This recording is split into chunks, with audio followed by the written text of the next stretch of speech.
Halo semua, Assalamualaikum warahmatullahi wabarakatuh. Saya Siti Fatimatul Fitria, NIM G0212011118, kelas pengantar ilmu pertanian C, Prodi Agribisnis Fakultas Pertanian, Universitas Hasanuddin. Pada kesempatan kali ini, saya akan mempresentasikan materi pengantar ilmu pertanian, yaitu tentang tata niaga pertanian. Pada materi kali ini, kita akan membahas pengertian tata niaga. Syarat sistem tata niaga dapat dikatakan efisien, fungsi dan peran tata niaga, lembaga tata niaga pertanian, pasar, serta jenis pasar. Nah, pertama-tama kita akan membahas apa itu tata niaga. Tata niaga adalah semua kegiatan yang ditujukan untuk memperlancar arus barang dan jasa dari produsen ke konsumen secara efisien guna mencapai permintaan yang efektif. Nah, sistem tata niaga akan dianggap efisien jika memenuhi dua syarat. Yang pertama yaitu mampu menyampaikan hasil-hasil dari produsen ke konsumen dengan biaya yang semurah-murahnya. Dan yang kedua yaitu mampu membagi dengan adil dari keseluruhan harga yang dibayar konsumen terakhir kepada semua pihak yang berperan dalam kegiatan produksi dan tata niaga barang tersebut. Tata niaga memiliki beberapa fungsi dan peran, yaitu pertama, sebagai fungsi-fungsi pertukaran. Fungsi pertukaran dalam hal ini merupakan seluruh tindakan untuk melancarkan pemindahan hak milik atas barang dan jasa yang mana terdiri atas penjualan dan pembelian. Nah, yang kedua adalah sebagai fungsi-fungsi fisik. Fungsi fisik dalam hal ini merupakan seluruh tindakan atau perlakuan terhadap barang sehingga memperoleh kegunaan, tempat, dan waktu.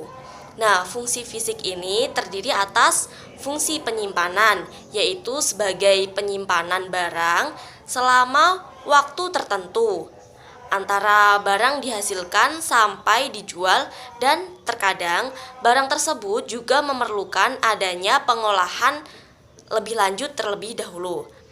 Kemudian fungsi pengangkutan yang meliputi perencanaan, seleksi, dan penyerahan semua alat pengangkutan dalam proses pengangkutan selama pemasaran. Dan yang ketiga adalah fungsi-fungsi fasilitas. Fungsi fasilitas dalam hal ini merupakan seluruh tindakan dalam menunjang kelancaran pelaksanaan fungsi pertukaran dan fungsi fisik. Fungsi fasilitas ini terdiri dari fungsi standarisasi dan grading, fungsi penanggulangan resiko, fungsi pembiayaan, dan fungsi keterangan pasar. Dalam suatu sistem tata niaga terdapat suatu badan yang menyelenggarakan kegiatan pemasaran, menyalurkan barang dan jasa dari produsen ke konsumen, yaitu biasa disebut sebagai lembaga tata niaga atau juga lembaga pemasaran. Nah, saat ini pasar produk pertanian mulai berkembang pesat. Hal ini ditandai dengan adanya pasar modern, yaitu supermarket di beberapa daerah. Bukan hanya itu, di era yang serba digital dan online ini, pemasaran produk pertanian juga dapat dilakukan melalui e-commerce seperti Tokopedia, Shopee, Lazada, Bukalapak, website ataupun media-media sosial seperti Instagram, Facebook, Twitter, dan lain-lain. Nah, bahkan sekarang juga ada marketplace khusus untuk pertanian berupa aplikasi ataupun website yang mana digunakan secara online dan dapat diakses selama 24 jam. Seperti aplikasi 5 kilo, Pantau Harga, Petani, Tanihub, dan Argo Maret. Tentunya jual beli online seperti itu dapat menjadi pertimbangan karena kita tidak perlu sewa tempat untuk berjualan.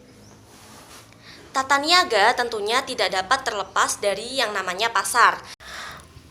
Pasar dalam artian sempit dapat diartikan sebagai lokasi geografis di mana penjual dan pembeli bertemu untuk mengadakan transaksi faktor produksi, barang, dan jasa.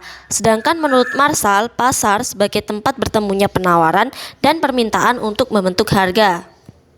Ada beberapa jenis pasar yang dibedakan oleh beberapa aspek, yaitu pasar berdasarkan bentuk kegiatannya. Jenis pasar ini dikenal dengan melihat wujud barang yang diperjualbelikan. Nah, yang pertama itu pasar konkret atau pasar nyata. Barang yang diperjualbelikan itu nyata. Misalnya, pasar tradisional dan pasar swalayan.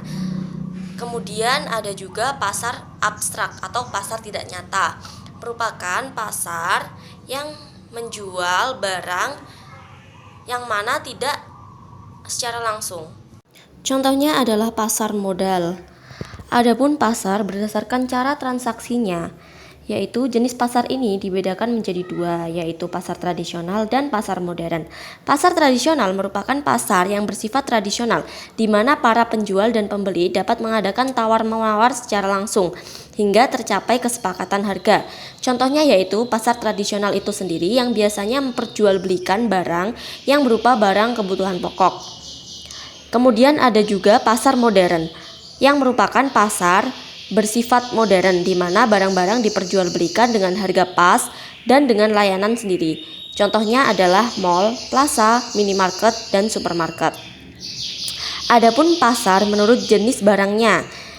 Beberapa pasar hanya menjual satu jenis barang tertentu, misalnya pasar hewan, pasar sayur, pasar buah, pasar ikan dan daging, serta pasar loak. Selain itu, ada juga pasar menurut keluasan distribusinya, yaitu pasar lokal, nasional, daerah, dan internasional. Ada juga menurut struktur, dibedakan menjadi dua, yaitu pasar persaingan sempurna dan pasar persaingan tidak sempurna. Yang pertama, pasar persaingan sempurna merupakan pasar yang terdapat banyak penjual dan pembeli dan mereka sudah sama-sama mengetahui keadaan pasar. Ciri-ciri dari pasar persaingan sempurna adalah banyak penjual dan pembeli. Barang yang diperjualbelikan sejenis atau homogen. Penjual maupun pembeli memiliki informasi lengkap tentang pasar. Harga ditentukan oleh pasar dan semua faktor produksi bebas masuk dan keluar pasar serta tidak ada campur tangan pemerintah. Contoh pasar persaingan sempurna seperti pasar hasil-hasil pertanian.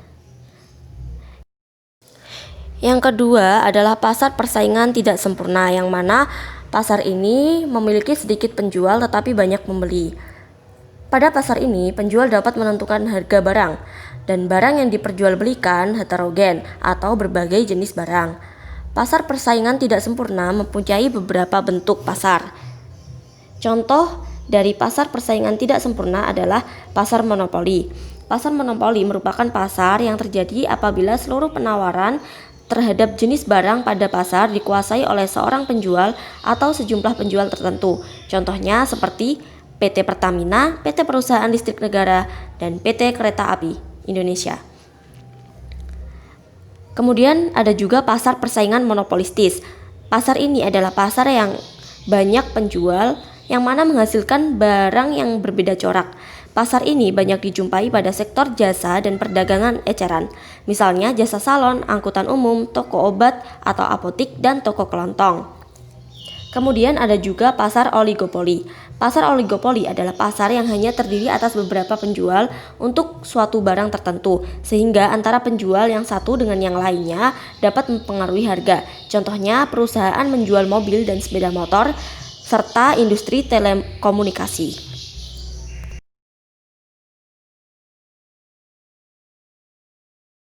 Sekian presentasi dari saya, kurang lebihnya saya mohon maaf. Terima kasih. Wassalamualaikum warahmatullahi wabarakatuh.